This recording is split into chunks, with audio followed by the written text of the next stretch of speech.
Oh my God. This is the fudgiest brownie I think I've ever made. We're gonna start by browning 1 cup of butter. And then once this gets all nice and foamy, we're going to add in dry milk powder. And this multiplies the little toasty bits in the brown butter to make it even more flavorful. And then once that's browned, we're gonna add in our cocoa powder, and the hot butter will activate the cocoa and enhance that chocolate flavor. And then we're gonna mix in some chopped dark chocolate and a little bit of oil. While that chocolate cools, we're gonna whip together our eggs with brown sugar. And the goal here is to dissolve the sugar completely, which is what will give us that paper thin crust on top of our brownies. And it takes a little bit of work, but it will be worth it, I promise. Okay, you can test with your fingers to see if you can still feel, yeah, I can still feel some of it. Whew. Okay, let's see. I think we're good. Now to add to that paper thin crust on top, I'm also including powdered sugar, which will dissolve almost instantly. So the hard part of mixing is over. This smells incredible. And this makes the most gorgeous brownie batter. Now these bake at 350 for 30 minutes, and then we're gonna give them an hour to chill before cutting. My heart is like racing, I'm really excited. I forgot to hit record, but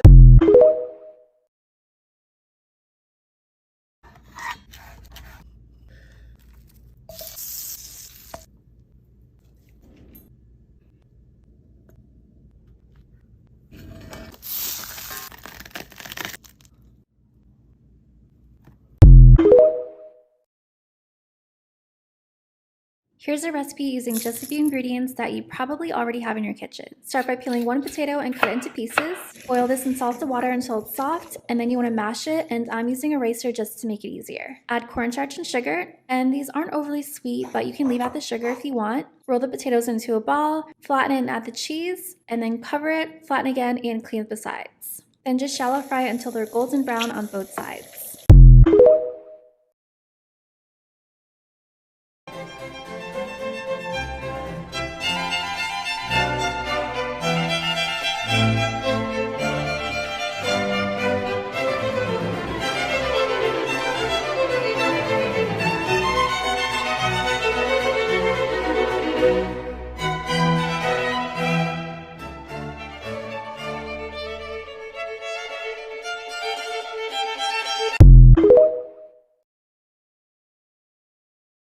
We're gonna start with some hot dog buns. I'm gonna lay our second one in our baking dish. We're gonna cut along the border of our bun. Don't cut all the way to the bottom. Press the center down flat. I have some melted butter here. Now I have some fresh parsley. We're gonna add some garlic as well. And we're gonna give this a light mix. And we're gonna paint our buns. Smother that parsley and garlic all over. Gonna add some nice flavor. Now we're gonna place these into the oven at 350 degrees for about 5 minutes. We wanna get those nice and toasted. Okay, our buns should be toasted. Let's take a look. They look done to me. Oh, that's nice and toasty. Okay, I have some freshly grated mozzarella cheese. Stick that in there. Just a little bit more here on the end. Now I have some homemade chili here. Stuff our hot dog. Just a nice little thin layer. We want to leave a little bit of room. We're going to add a couple more things. Now we have our hot dogs. Oh, that's not going to fit. Wiener's too big? Oh yeah. I have that problem. Okay, so we want to probably cut around here. There we go. All right, let's give this a go again. There we go. Make sure you press that down as much as you can. There we go. Okay, we're gonna add a little bit more chili. Just fill in the spaces here. Now to top it off, some more mozzarella. It's coming together nicely. Now we want to place this back into the oven at 350 degrees for about 25 minutes. Wow, hear that sizzle? Look at that nicely melted cheese. Now before we cut one out, we're gonna garnish with some fresh parsley. You should be able to just use your fingers here. There we go, like little garlic bread. That's so bomb. All right, y'all, tonight for dinner, we are doing Ina Garten's chicken thighs with creamy mustard sauce. Her recipe calls for 8 chicken thighs. I'm using 6 larger ones because thick thighs obviously save lives. You're gonna pat these dry with paper towel and then season on both sides with salt and pepper. If you wanna add any other dry spices here, please feel free to live out loud. Meanwhile, I'm preheating a 12-inch cast iron skillet with some olive oil. You're gonna sear these skin side down. My pan was maybe a scotch overcrowded, but it's okay. She has you cook these for 15 minutes undisturbed. Mine were ready to flip after like 12 and a half, 13 minutes. So just kind of keep an eye on it. After you flip, we're ready to start adding our onions. You're gonna kind of nestle handfuls of them just in and around and between the chicken thighs. You can kind of use your tongs to lift up the thighs and get some onions up underneath. And then let this cook for another like 10, 12 minutes or so until your chicken comes up to temp. I had some leftover onions, but I wished I'd added more. So word to the wise. I'm going to double check these chicken thighs for temperature. We are all good to go. So these are going to go onto a plate and vibe off to the side while we finish building our sauce. I'm going to saute the onions for a little bit longer and then deglaze with a glug of white wine. If you don't want to use wine, use like some vinegar or something. And then, because it is an Ina recipe, there's 8 ounces of creme fraiche, which is another great drag name if somebody wants to take it. A couple tablespoons of good Dijon mustard, tablespoon of whole grain mustard, and give that a big zhuzh. I'm in love with this flat whisk that I have. It's absolutely perfect for this job specifically. I love that thing. I've had it for years. Then heat up your sauce for a couple minutes, then nestle your chicken thighs back in, along with any of the juices that have collected while they sat. Gonna top with some fresh parsley. Then I'm serving this really simply with some mashed potatoes.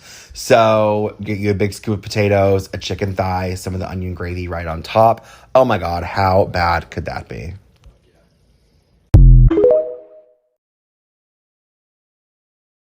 The last time I shared this meatloaf recipe, it got over 3 million views.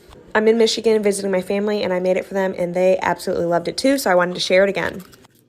I mixed together 2 pounds of ground beef, 2 eggs, pepper, Italian seasoning, garlic powder, paprika, 2 Lipton's onion soup mixes, a cup of Ritz crackers, milk, ketchup, and half of a chopped white onion. I then added this to my pan and created a loaf. For the toppings, I did a cup and a half of ketchup and a half a cup of brown sugar with a little bit of Worcestershire sauce. Put this over the top and then I baked this at 350 for an hour and 15 minutes. I know I went fast, but the written recipe is at mealsandmunchies.com if you guys want to check it out. And follow for more. This is the lasagna she told you not to worry about. Absolutely incredible. We're gonna start off with our mirepoix. Onion, celery, carrots. I don't know why I always buy shredded carrots. I just hate cutting them. For the celery, I like to peel it. And yes, you could peel celery. It'll be a lot less fibrous. And then we're just gonna slice and dice until they're fine like you. The vegetable I have the most beef with, stupid onion. You want nice small dices just like the celery.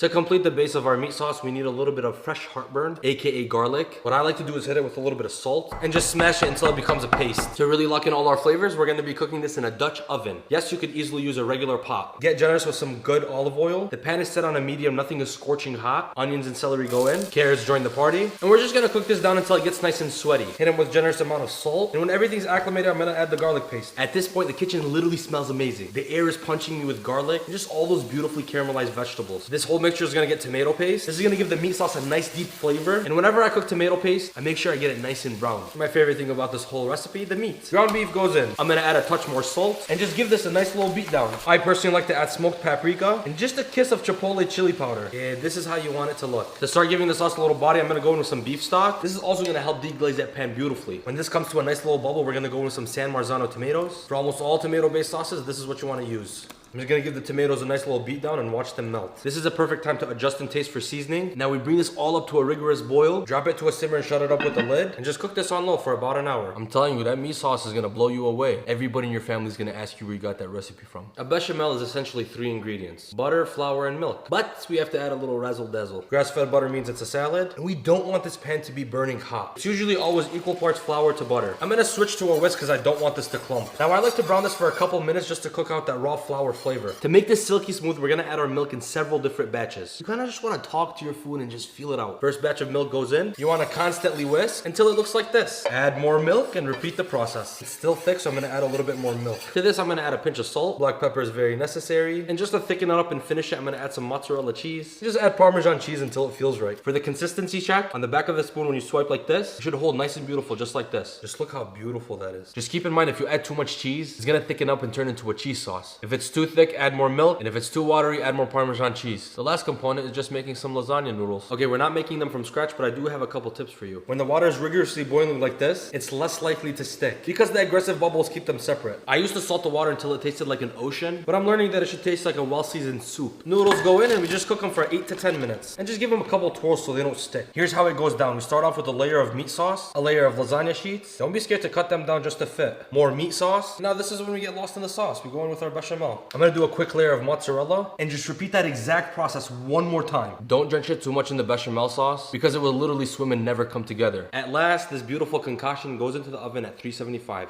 And to report back, this took about 30 minutes and I just put it on broil for the last 5. Now for optimal results, you want this to rest for at least 20-30 minutes. And as always, now bismillah. Wow, that bite was phenomenal. All right, hear me out.